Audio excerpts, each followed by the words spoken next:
Hablaremos de los últimos días de Iván el Terrible. Usted sabe que hemos estado con las primeras locuras de Iván, después la locura desatada y finalmente los días de arrepentimiento de Iván el Terrible. Digamos, a comienzos del año 1584, el zar de Rusia, Iván el Terrible, o el Temible, como hemos sugerido aquí, andaba muy atareado poniendo en orden los documentos que guardaban los nombres de las personas que él había matado o había mandado matar. Parece que estaba desesperado por la salvación de su alma y para eso quería asegurar el reposo de las almas de aquellos que él había despachado. Ya era tarde. Ya, vamos a ver. Ahí está el arrepentimiento, claro, que es una institución creada justamente para esta clase de personas. Claro. Un minuto antes de morir, se arrepiente y ya está. Su confesor y un escribano, el escribano Testa, lo ayudaban a registrar detalladamente la lista de finados. Iván esperaba la indulgencia del cielo merced al siguiente procedimiento. Una vez recordados los nombres de quienes había matado, Iván enviaba a los monasterios la orden de que se rezara por esas personas. Para el estímulo de los piadosos, las listas de finados iban acompañadas de interesantes sumas de dinero. Así las iglesias estaban llenas de fieles que trataban de hacer quedar bien a Iván ante la autoridad celeste. Esto es terrible. El zar desesperaba porque pensaba que a lo mejor se olvidaba de alguno e instaba a sus ayudantes a hacerles recordar aquellos crímenes de los que aún no se había arrepentido. Che, ¿no te acordás? ¿A quién más maté? ¿Cómo se llamaba aquel? Aquel que puso cara de... Claro, ¿a ese lo maté yo o...? Por esos días de 1584, Iván, que tenía 53 años, dormía poco. En verdad, lo molestaban innumerables fantasmas. Temía la llegada del crepúsculo. Todas las noches en la penumbra se aparecían criaturas espectrales.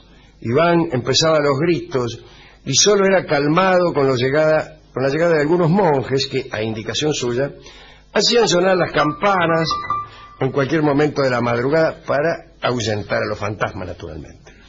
A veces el zar hacía que se celebraran oficios en su propia habitación.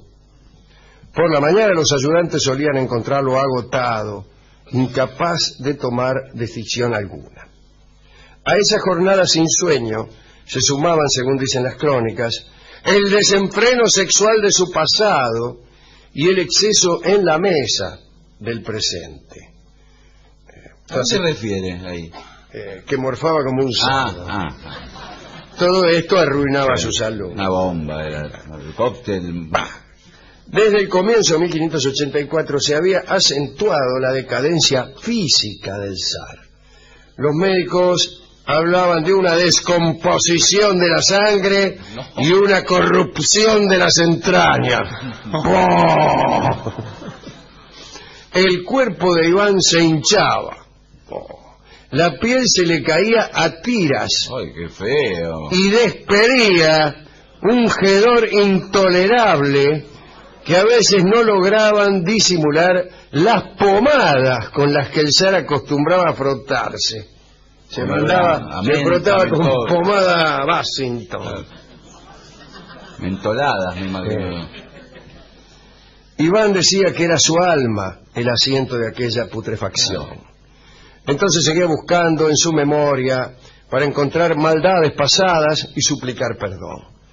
El remordimiento llegó a tal punto que hacía donaciones a las iglesias y escribía unos textos con los que intentaba redimirse. Uno de ellos decía...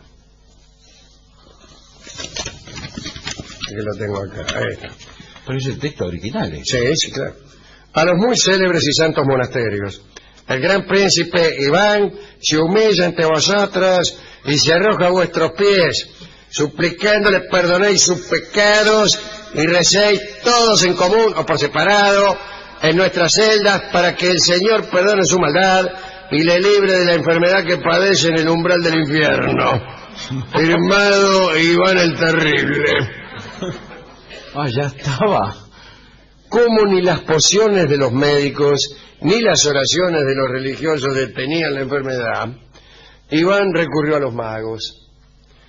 Y para no entregarse a las virtudes de uno solo, se hizo una especie de leva, merced a la cual llegaron a Moscú centenares de adivinos y hechiceros. Nunca se había visto semejante concentración de especialistas en sortilegios y buenaventura. Todos consultados por los funcionarios y todos fueron pesimistas. Con unanimidad dijeron que los signos del cielo explicaban que la muerte de Iván estaba próxima. Para no asustar a su señor, los funcionarios ocultaron el diagnóstico, en el que ellos también creían, y le hablaban al zar de buenos momentos futuros y de una larga dicha. Va a andar todo mejor. Quédese tranquilo, zar. Pero vino a suceder que la certeza de uno de aquellos astrólogos llegó a oídos del zar. Iván se enteró, por una indiscreción, de que uno de los astrólogos llamado Joseph Nagoy había calculado la fecha de su muerte, 18 de marzo. Horrorizado ante esta precisión, Iván olvidó sus últimas renuncias, los pedidos de perdón, los rezos tardíos, y juró quemar vivo a aquel astrólogo si la predicción no se cumplía.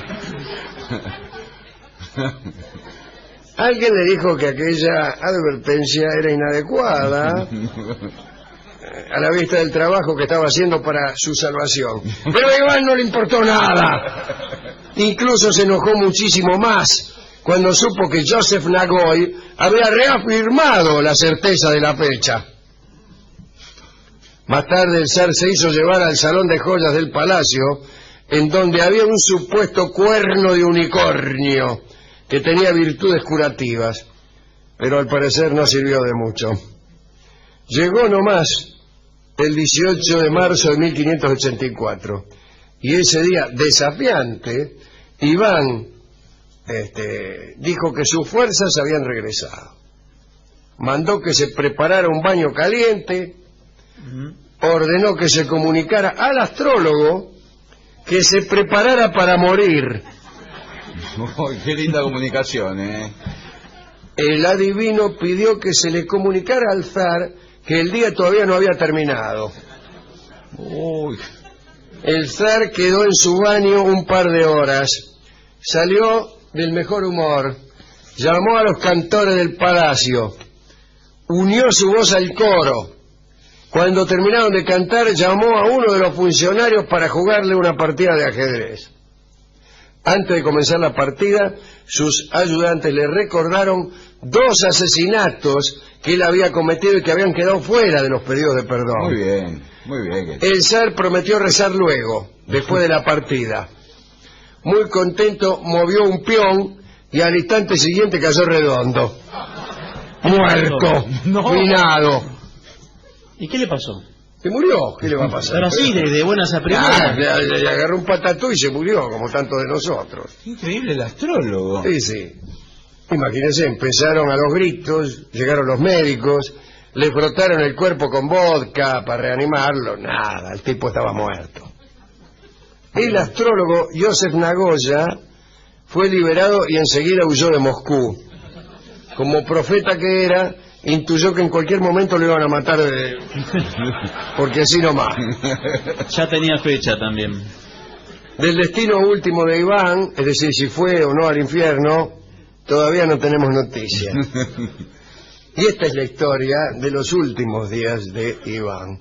Se la dedicamos a todos aquellos que figuraban en la lista y a los que por olvido de Iván no estaban, pero habían sido matados por él. Y a Nagoya, no Magoya, sino Nagoya, en realidad se llamaba Nagoy, Joseph Nagoy, por ser buen adivino. Pero qué lindo Nagoya, Anda a preguntarle a Nagoya.